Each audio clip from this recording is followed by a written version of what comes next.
All right, one card on the bottom for Jeff. We are ready to go. Matthew will start us off. Flooded Strand pass.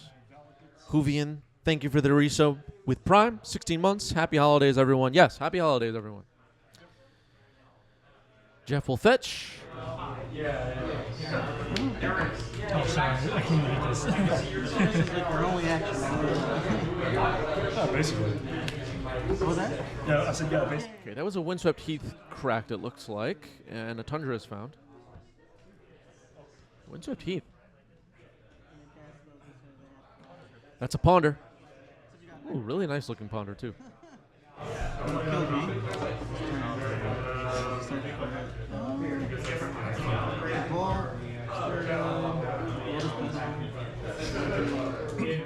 Sign Order with a question. I have a question for you. What would you wish was good enough for Legacy, like making a creature land fetchable or lowering the cost of a card? I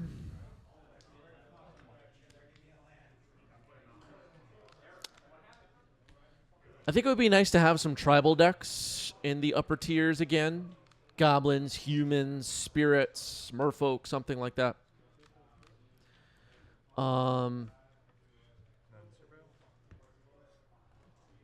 Although, personally, I think, I like decks like Hammer and decks from smaller formats like Modern getting a chance to shine in Legacy. We've had a few of those over the past few years.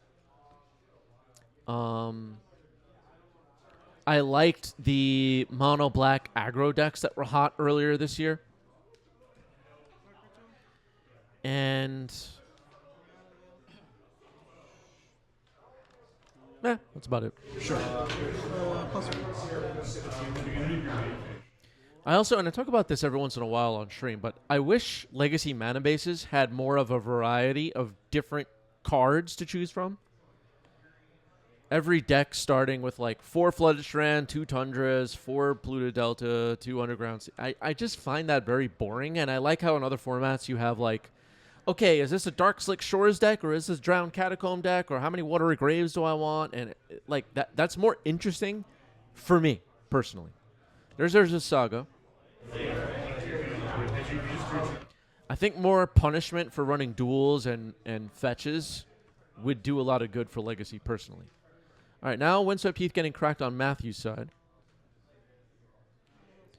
I don't know if both players knew what the other were on when they sat down for this match, so that could be interesting.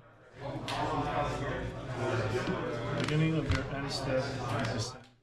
Legacy Amulet Titan when? I think, honestly, if there were a Legacy Amulet Titan deck, that would probably be fun. It would get some modern players curious about playing Legacy, probably, too, as a side effect. Hedge Maze. Surveil.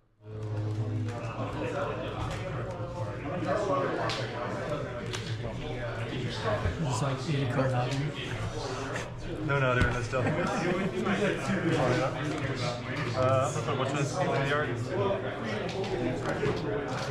Untapped draw?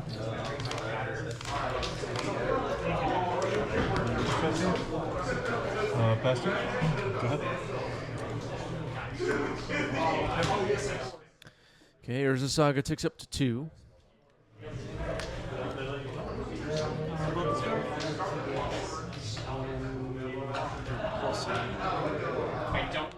I also think like decks like 8 Cast being popular again would be great.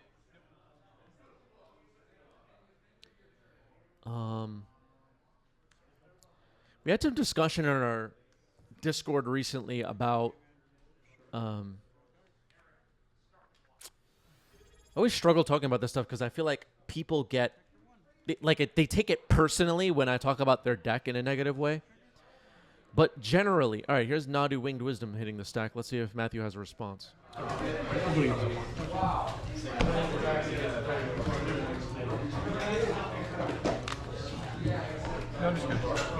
Okay, Nadu is in.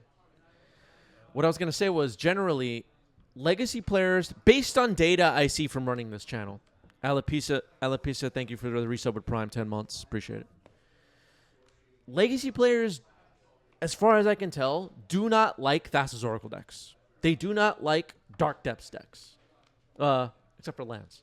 They do not like Painter.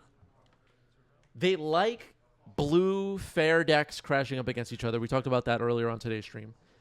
They like the tribal decks, goblins, not spirits, humans, stuff like that. They like 8 cast. Swords on Nadu. Nadu will trigger. Another Nadu. All right. They like Death and Taxes. So leading the format more towards things that Legacy players like and away from things they don't like. I think that's the challenge that Wizards has in front of them right now. I'll just leave it there. I don't know. I don't know how much people want to go on and on about that.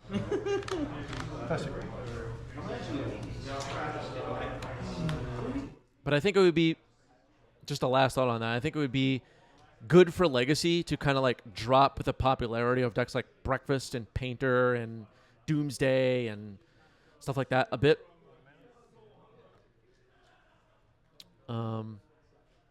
Yeah. Toller Eric says, do you mean Legacy players don't like these decks or your YouTube viewers? I think it's a mixture of both. I think I can say with some certainty that most Legacy players don't prefer those decks. I can say that pretty confidently. Cephalid Illusionist, Shuko. Yep. Audrey says, I like the idea of companions. They did nothing wrong. I think companions were cool. Yeah, just a few of them were a little bit overpowered and people got upset. Narcomoeba, number 2. Continuing to mill here. Does Matthew have a way to stop this? We're going to find out. Doing the combo. That's Dread Return, right? Okay, Dread Return has been dumped into the graveyard. Jeff most likely going to mill this deck, try to Dread Return for Thassa's Oracle and win the game.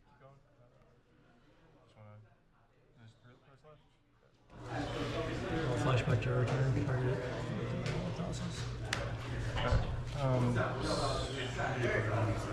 Cartoon? 6. Can I look at your yard real quick? Okay, so the 3 creatures have been sacked. Dread Return targeting Thassa's Oracle is on the stack. Thassa's Oracle is in the graveyard. I believe Jeff said he had 6 cards in hand, and Matthew's looking through the graveyard with the Dread Return on the stack.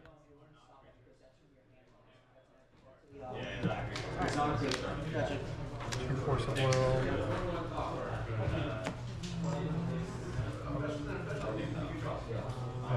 In response, I guess an Orb's Chant. Good against you, man. Doesn't work. Orum's Chant in response. Okay. Okay. Interesting that this is cast now. Would have been cool if it did. Force of Will. Pitching Nadu on the Orum's Chant.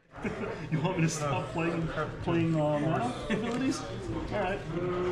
Force pitching Force of Negation on the Force. This is all fighting over Orum's Chant now in response to Dread Return. Force pitching Memory's Journey. Doss's Oracle? Surgical on Thassa's Oracle. Surgical in the main. Yeah.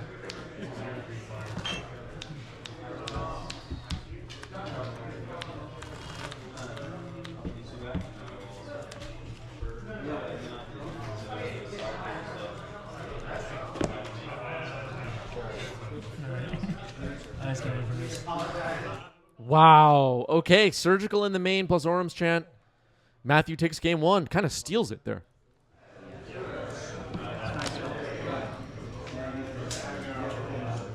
Yeah, I'll keep it.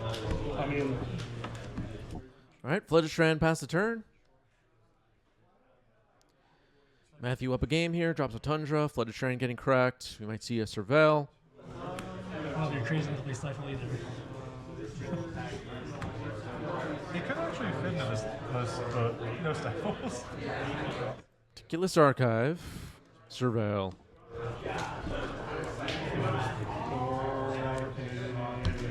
Spirit Guide. Yep.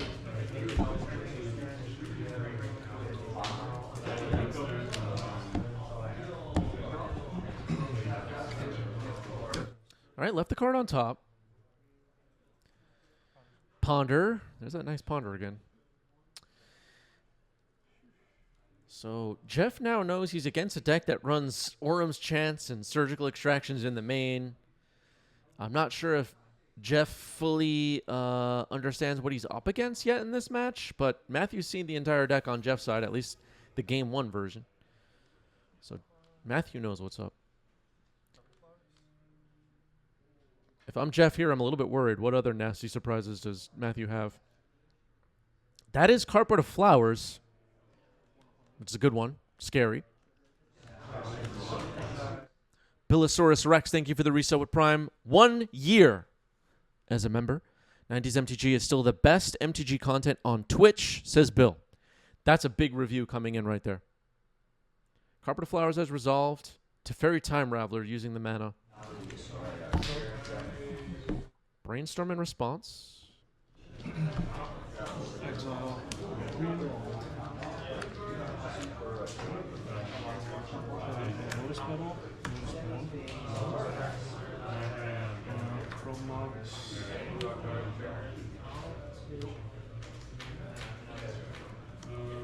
And I'm going to... Down tick to fairy and nothing. Okay, Teferi will just draw a card. Not going to bounce anything here. Nothing to bounce on Jeff's side. Pass the turn.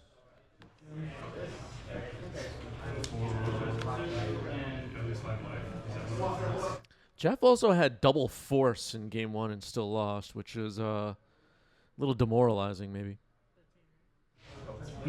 13 now, right? Cancel again. Yes. Draw card. Play a Cabal Ritual. And I'm net 3. Is that a threshold? Yep. And I'm... Okay, fetching to 18 now is Jeff. Metamorphose again. There's the Savannah.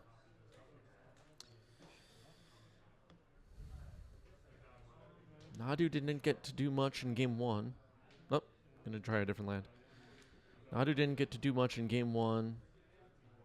But we saw the breakfast combo play out.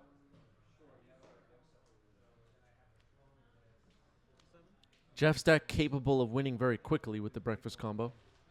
Ooh, Teferi Time Raveler. All right, so both players potentially going to lock the other out of instant speed stuff if this Teferi resolve. It looks like Teferi is not going to resolve. Force pitching Teferi. A backup Teferi thrown away.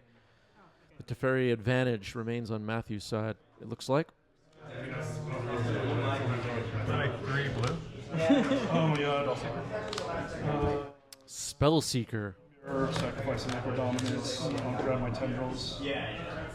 Put me to... oh, that's 36. Spellseeker is a tutor for instant or sorcery mana value 2 or less into your hand. Brainstorm is found. That's not too scary. Actually, you almost... yeah. I almost whiffed, Yeah. Yeah, who has a better Teferi, Jeff or Matthew? I mean, there's not much you can do. It's like, if those 19 cards doesn't have any way to do I know. anything, you're just Yeah, but what are the chances of 19 cards? Yeah. Doesn't have Literally a third of your deck. you know? Using the Brainstorm now.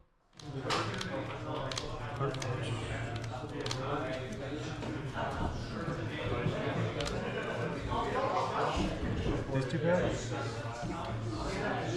My draws haven't been... Flooded Strand used now by Matthew. Uptick with Teferi. Or actually, Ephemerate the Spellseeker. So I'm just gonna search again.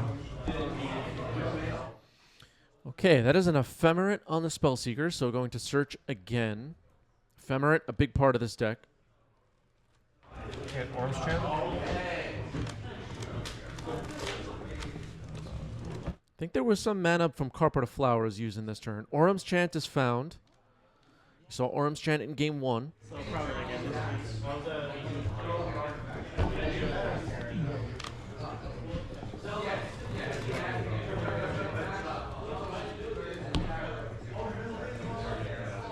Pass to you. little bit of vibration on the table, it sounds like. Sorry about that, everybody. All right, Orum's Chant is getting cast on upkeep. No kicker. So Jeff can't cast spell this turn, just passes the turn. Ephemerate on Spellseeker again. This time it goes into the graveyard. And now looking for another Ephemerate. So we're seeing a little bit of this Ephemerate Spellseeker action now. There'll be several turns of being able to search the deck.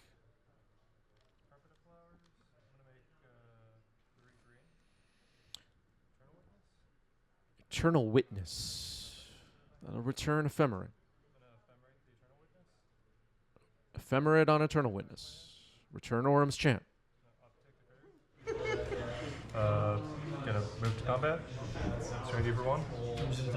Attack for 1 with Spellseeker. Orum's Chant back in hand. An Ephemerate in exile. Waiting for next turn. Orum's Chant on upkeep. Goes to the graveyard. Passing the turn. Eternal Witness cost 3 mana, but it was from the carpet. So Ephemerate now will blink Eternal Witness, return Ephemerate back to hand. Teferi will plus, Windswept Heath. Attack with Spellseeker. 3 white. I'm gonna Ephemerate the Eternal Witness. Or shut back. Okay, Ephemerate. Returning Orum's Chant, returning Force of Will.